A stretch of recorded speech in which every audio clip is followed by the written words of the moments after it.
Old Nintendo franchise rebooted on the Wii.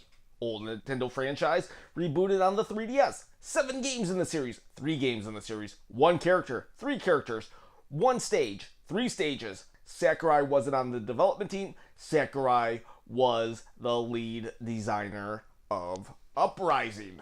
Woo! Move over, kids, because I'll tell you what, I've been out of the Smash scene for a while, and Smash Bros. Ultimate got me back in, but I forgot just how passionate / borderline offensive the Smash Brothers fan base can be. Not everyone, but hey, you know what? It's those bad apples that they just yell the loudest. Come on, do you really think Sakurai is that biased? I want to talk about it. Let's talk about it. Let's address that meme first, because I thought this meme was very interesting. It really tackled, is Sakurai biased, from a different angle. Usually all I hear is, too many sword fighters from Fire Emblem, and oh, of course Kirby survived the World of Light. He's the only survivor, and we'll address those, but I want to address that meme first. Punch-Out, because Punch-Out is a series that was a big mainstay of the 80s. I would argue it was the number 3 franchise of the 80s. And I would love to see King Hippo in Smash Brothers.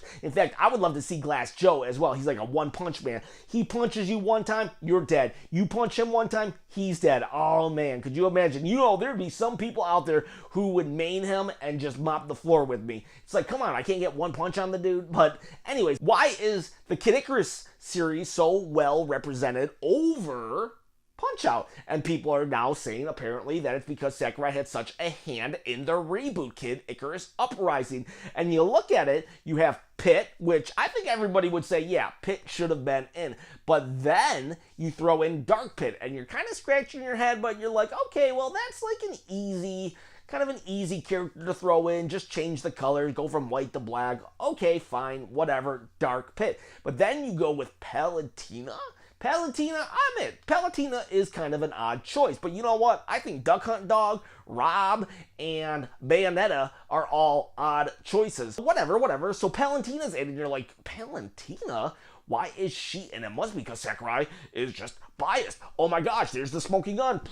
Where's my King Hippo? Think about it this way. Seriously, let's just stop for a moment and really think about it. Why would he put Palutena in?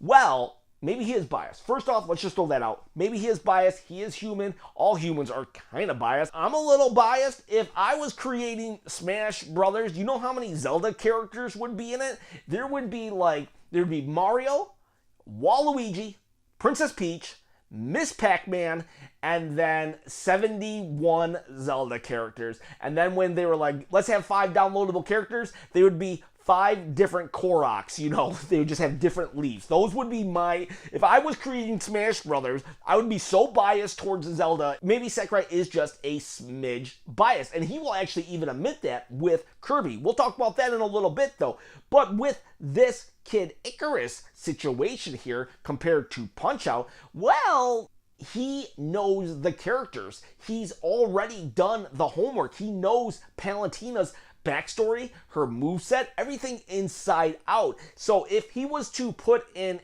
maybe a Punch-Out character, he would have to figure all of that out. He'd have to do the homework, because this isn't a dude that just cashes it in. No, he studies and he devours all the information he can about a character that he wants to put into Smash Brothers, and he would have to start from scratch with King Hippo. So Palutena was kind of an easier choice, and I'm not saying that in a bad way. Oh, he just went the easy route. Think about it.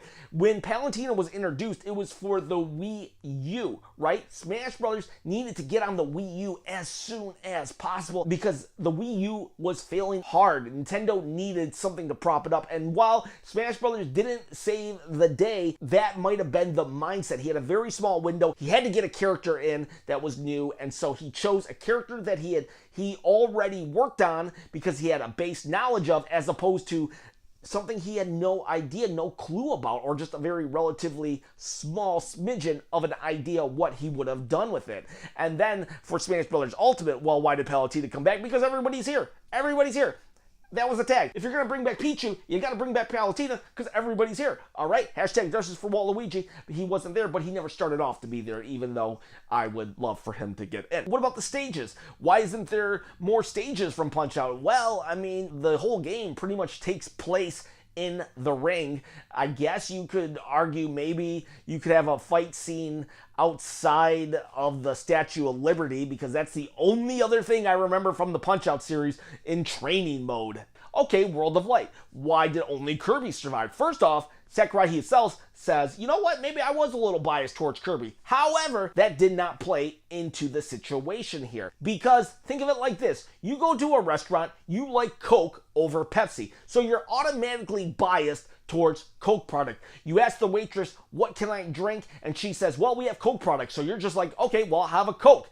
Don't get mad at the person for not ordering a Pepsi. They only had Coke, even if they were already biased towards Coke. In the World of Light scenario, Sakurai needed to have a character who could bend the laws of physics. And there were only 3 choices: Palutena, Bayonetta, and Kirby. Out of those 3 choices, 2 of them, Bayonetta and Palutena, well, their powers were dependent upon people or beings from a different realm, and Gleam had gotten into those realms as well. Kirby was the only one who was solely dependent upon his ability to bend the laws of physics and travel into another dimension. I guess you could argue that maybe Mario could as well if he jumped down a pipe, but could you imagine if Mario had survived by just jumping down a pipe and then on the other end came out of the pipe where Gleam had all the dark spirits? Nah. Plus, Kirby was accessible. Say he chose Bayonetta or Palutena, those are not starter Smash Brothers characters. Yeah, maybe you main them, but that's only after you have a base knowledge of Smash Brothers. So Kirby was the logical choice, and I would also argue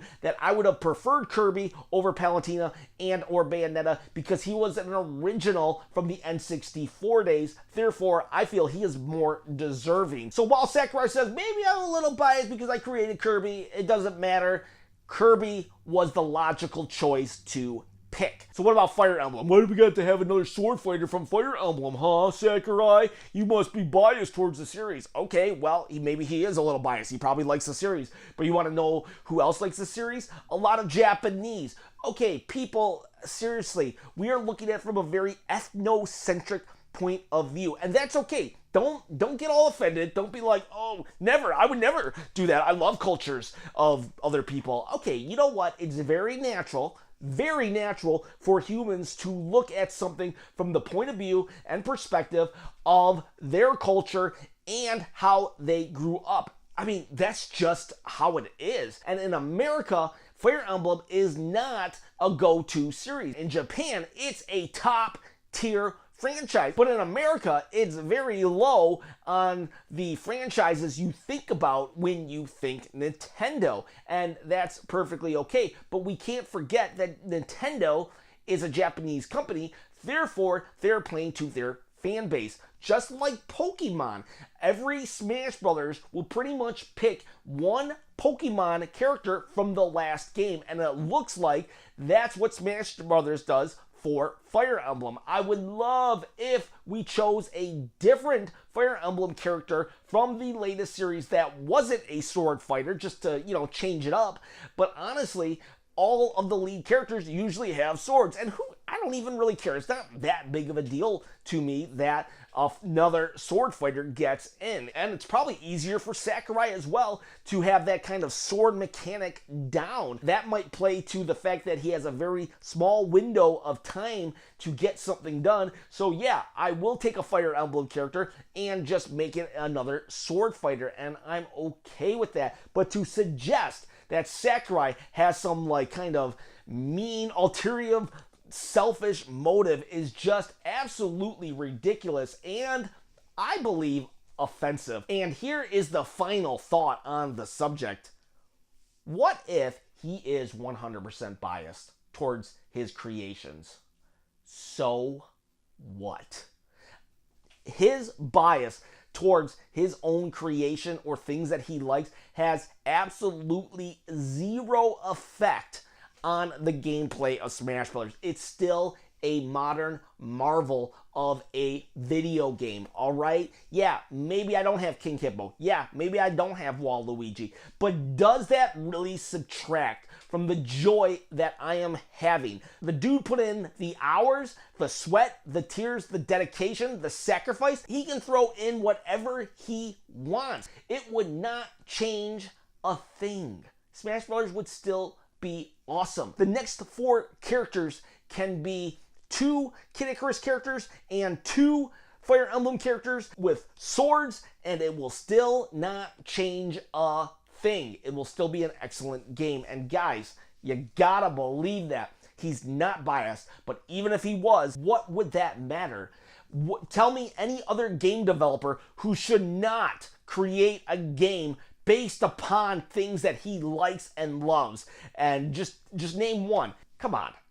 We know Sakurai. He's the man, and he's looking out for us. So there you go. I don't think he's biased, but even if he was, I wouldn't care. But what about you? Do you think he's biased? Can you point to some evidence or some chain of events that can show me that, yeah, the dude is totally biased? Because I would love to know. I'm open to listening to the other side, but honestly, it just, I don't know, what, too many swords? Is that it? Is that all you got, too many swords? Because that's not enough for me, guys. It's not enough. It's dangerous to go alone. Please share this video, this channel with a friend, and have yourselves a great day.